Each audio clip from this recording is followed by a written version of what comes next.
We're going to be having a rich conversation about life, and we're going to talk about resilience and leadership. Like, how do we build that resilience? We'll be sharing some tips and thoughts to answer questions, and I hope you, as you see this video, as you see this conversation happening and you listen to it, that you can reach out to us and have conversations with us.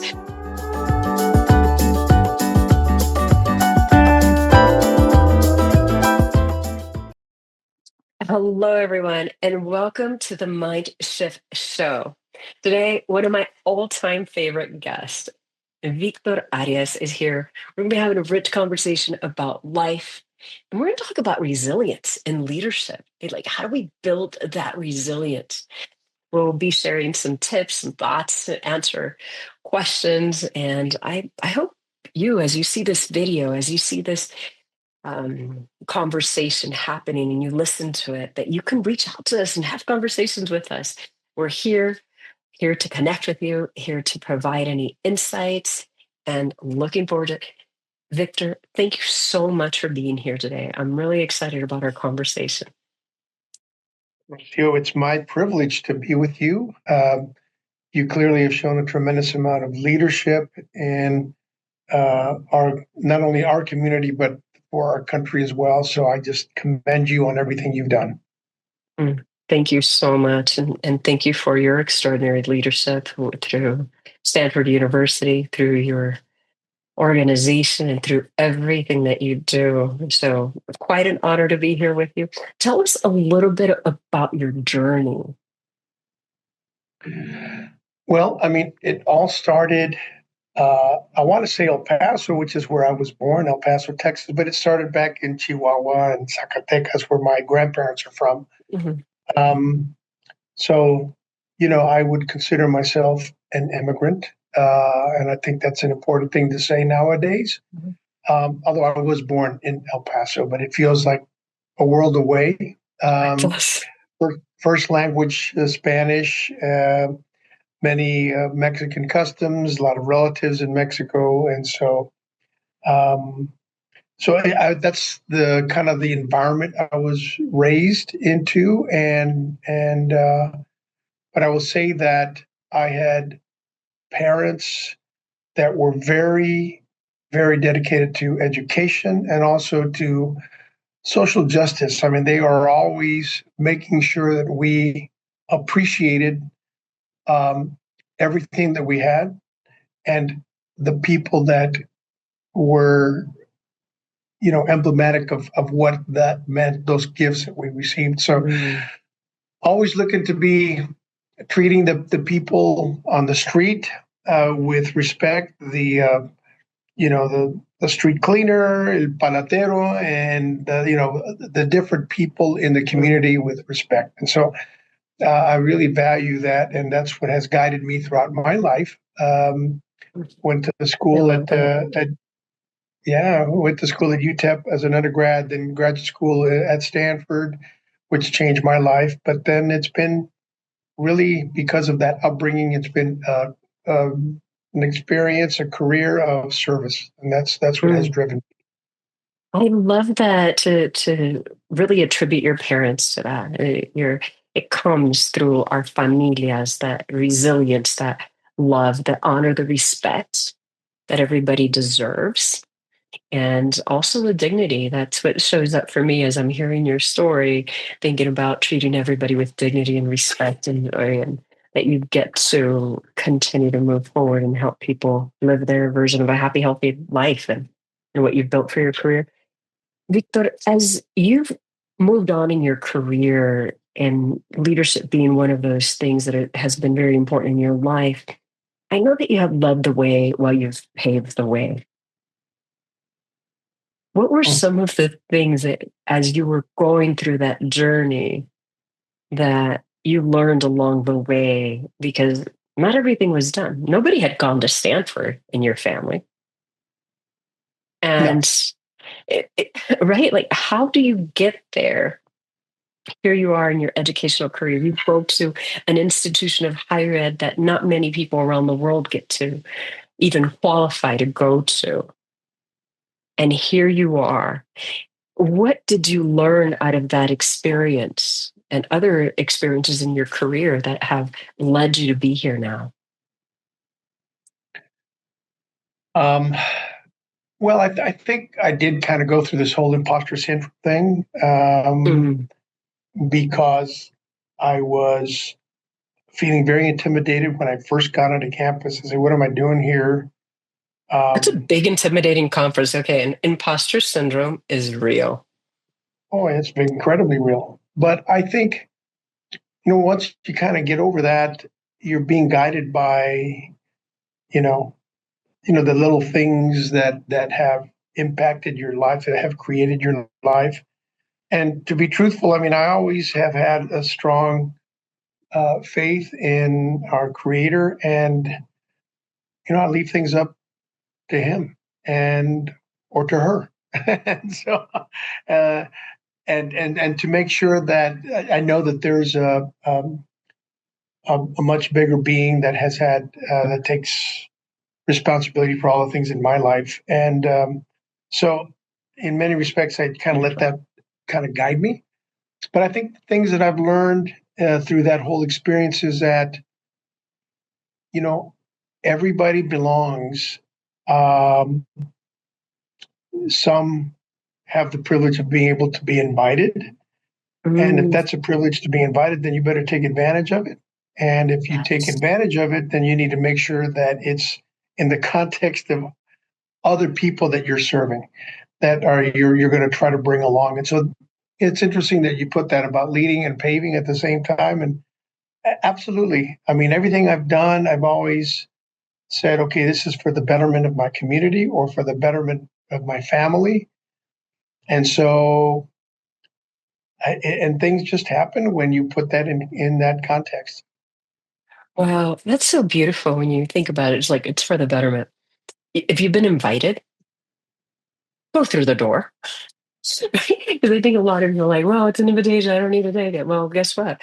Maybe God, source, universe, call it what you believe, whatever is within you has given you this opportunity because it's your time.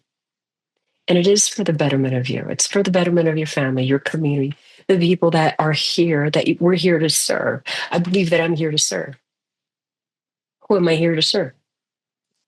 I will know when I come across them. They will That's know right.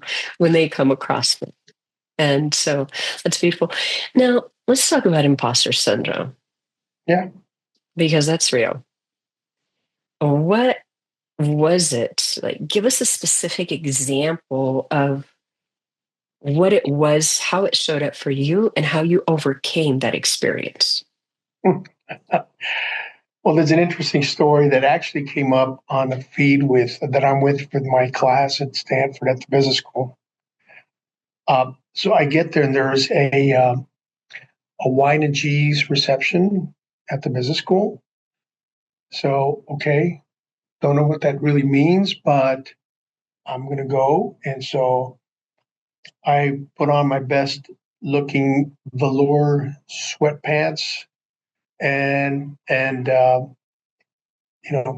nice baseball cap. Went to this thing, and there's all these people standing around that are wearing, um, all kinds of preppy clothes, and I just feel like so out of place. And kind of slinking around the corners and around the edges, I run into a guy that who was from Iowa. It turns out he worked at Chase Bank in New York, and so. But just a really nice guy. So he says, "Hey, come meet some of my friends here um, in the center." So I went to the center and started meeting a bunch of people. They all went to Dartmouth. They worked for consulting companies, investment banks, and the like. But just really nice people. And the last person in line was a really tall, sandy blonde haired guy.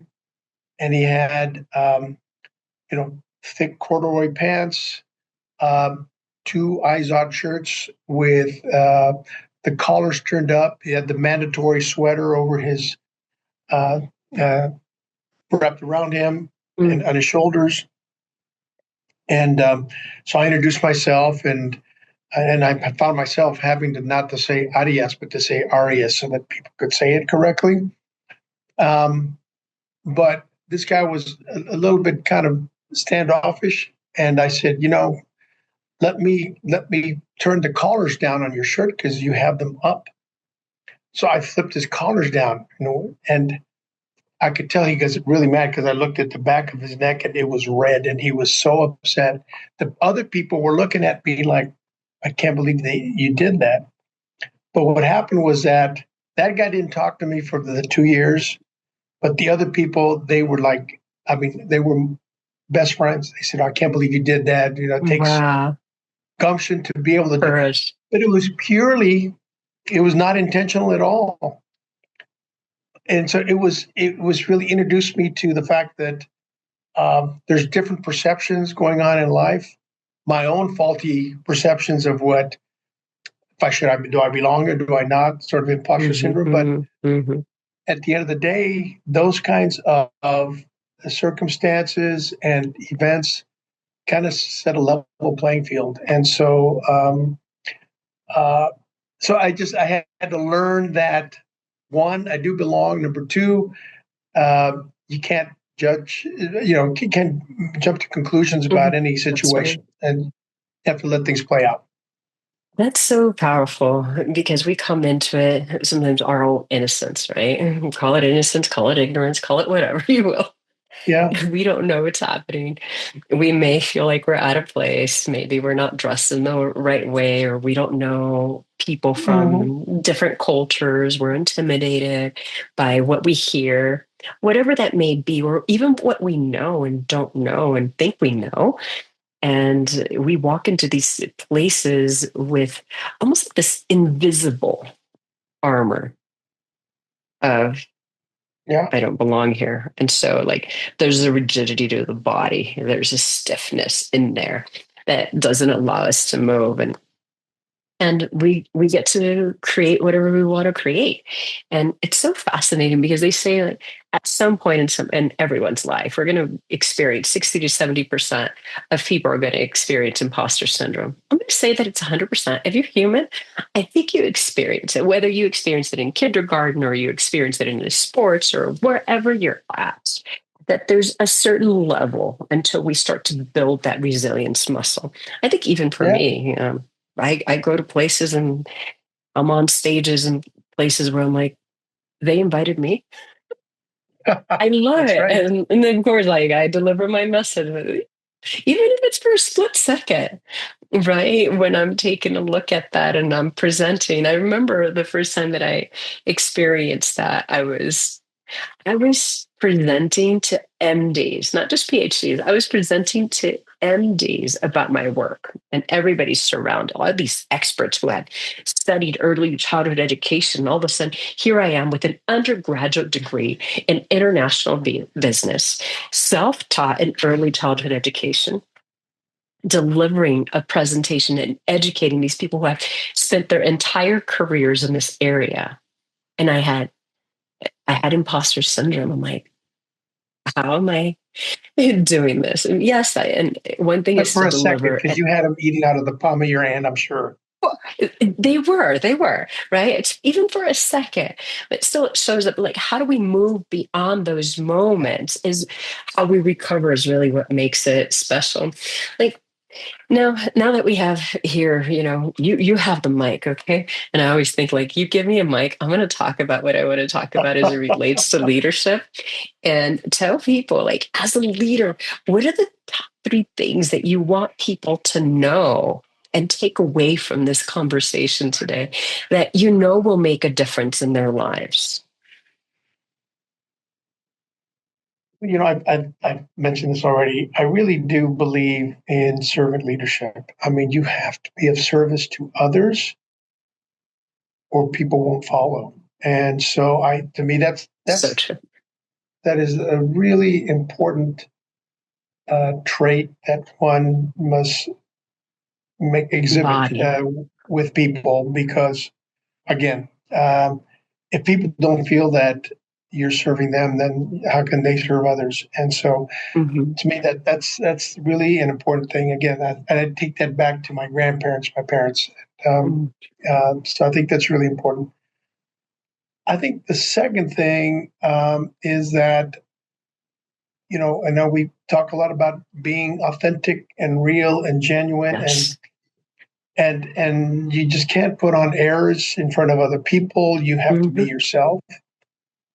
Um, because I would rather have somebody that follows me because they believe in the values that I bring to the table, rather than follow me because I tell them to follow. Mm. Because So that's a true. fragile bridge, and so that can disappear quickly. So to me, just being yourself, being authentic is really important. And then the final thing I'll just say is, and I had to learn this also, is that you can't be everything to everybody, and Mm. so know what your lane is, and just have the confidence that you know that being in your lane is much more important than trying to be in a lane that you have no business being in. And Mm. so, to me, it's just about knowing that you can't be everything to everybody, but just be good at what you are good at.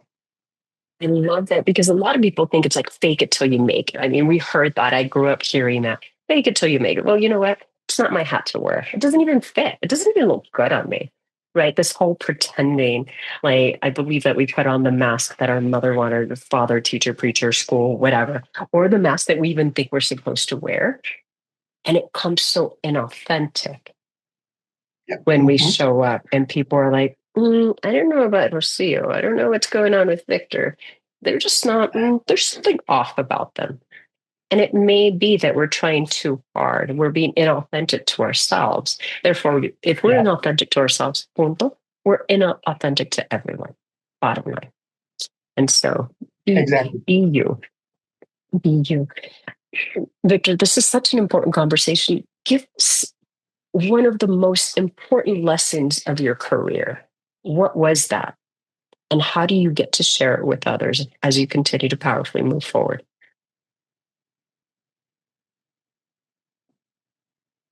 Um, and this comes back from my background as well. I mean, I think um, you have to be a good reader of the room, of the people that are around you. And I think I learned when I took my first real professional job, um, that people had certain expectations about me, and I had to learn how to read that. And I kind of relished the fact that there were low expectations of what I would bring to the table. Because what started happening is that people started saying things in my presence that I was able to use later. Um, and so again, it goes back to the whole saying about you know under promise and over deliver. So with lower expectations, it was easier to kind of outperform others. And so, and part of that is again reading the room, understanding what people's expectations are of you. I learned that when a former boss was yelling at me, I had to think about, pivot, and say, why is this person yelling at me? Number one, is it about control, trying to control me? What is it? And number two is, what reaction does this person expect me to have in front of him? And Wow. so, and so, I always tried to do the opposite. So if they're yelling at me, don't react to the yelling, um, Mhm. but say thank you. But remember that for the next time, because. Um, but I think you disarm the other person by reacting differently than what they expect you to when they're trying to intimidate you. So I mean, Mhm. it's just those kinds of things that I learned a lot about myself, and that I learned were important tools going forward in moving my career. Because I mean, there's a lot of people that are just like me. They're imperfect, but you have to learn how to deal with it, those imperfections. Well, I think that's so important. I love the whole thing of learning, like, what's going on here? Let me study this. Let me take a step back. Let me not react. It's so interesting because I just delivered a keynote a couple of hours ago, a global one, and that's the one thing that kept on coming up. People are like, how do I stop reacting? Right? People are even aware that they're reacting versus responding. Like, to me, that emotional trigger means that there's something that's unresolved inside of me, nothing to do with the person that I'm talking with. When we get that, then our life changes because I need to resolve something inside of me. Because we can remove that person. Had we get triggered again, we could remove that. And we could be removing people for the rest of our lives. Yep. And until we learn how to reconcile whatever needs to be reconciled, see whatever we need to see, hear whatever we need to hear, and make peace with whatever we need to make peace with, we're That's going to right. continue as an individual.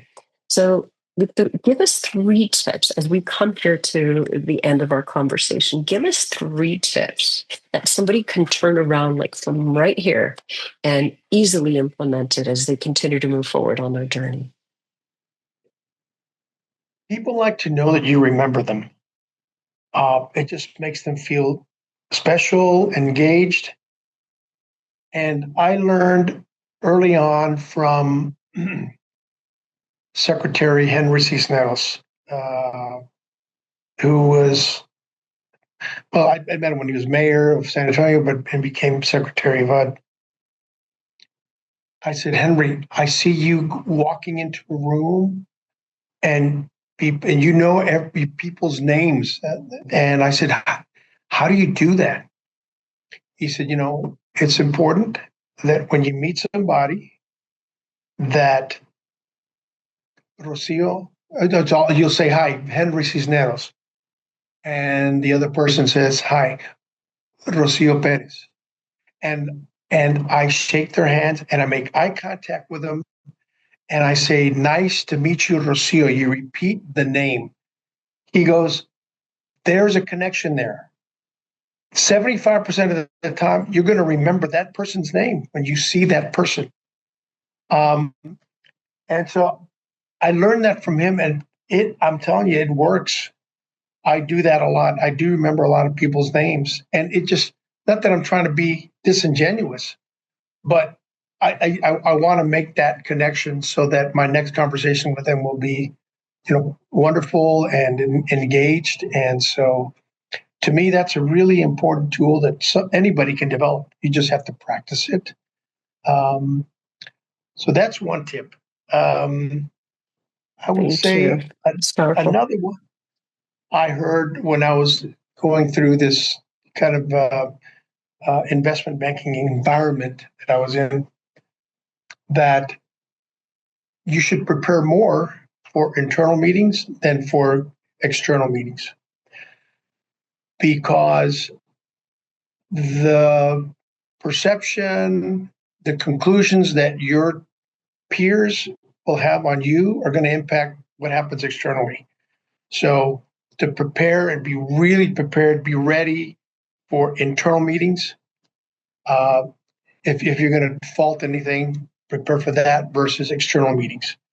So to me, that has worked out wonderfully as well. And to me, those are 2 major tips that are really simple that have really helped me with my career. Love it. That's like that whole authentic connection. You know my name. I see you. I hear you. This is where it's really interesting. I think some people get intimidated when they see that. They think we're ignoring the people around us. I'm like, if I'm shaking your hand, I'm shaking your hand. If I'm looking straight into your eyes, I'm That's looking right. straight into your eyes. And if there's a quick stopping point, I'm going to take advantage of it and also bring somebody in. I can't do that in the middle That's of right. your heartbreaking or whatever experience that you're sharing with me.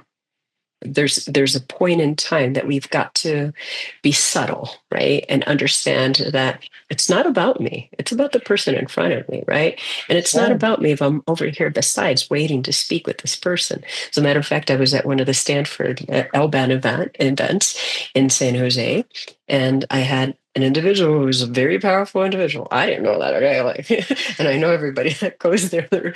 They're very accomplished people. And I'm standing around and I want to speak with Terry Boss. And I'm like, okay. He said to me, he's like, you want to speak with him? And I'm like, yes, I do. And I go stand beside him and I'm having a conversation with him. And he's like, he's busy. So I'll, you can wait, we can talk. And I'm like, I'll wait my turn. I'm good with that.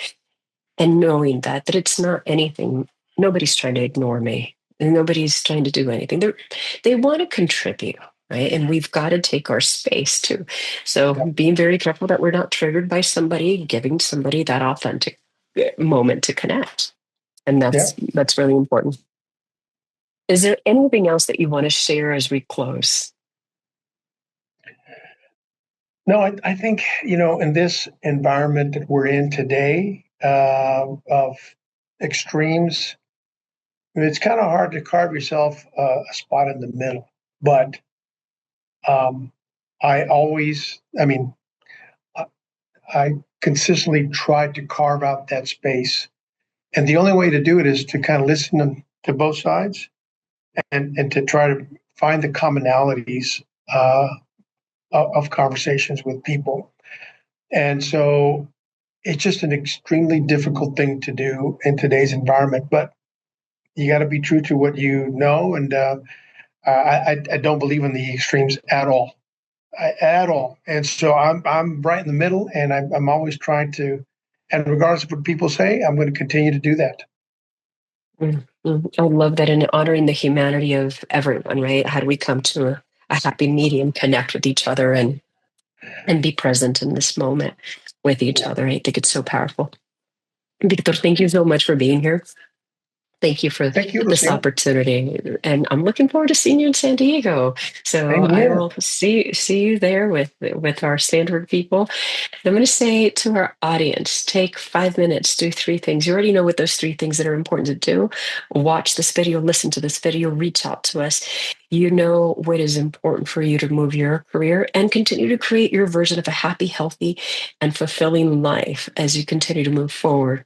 And we look forward to seeing you on the next episode.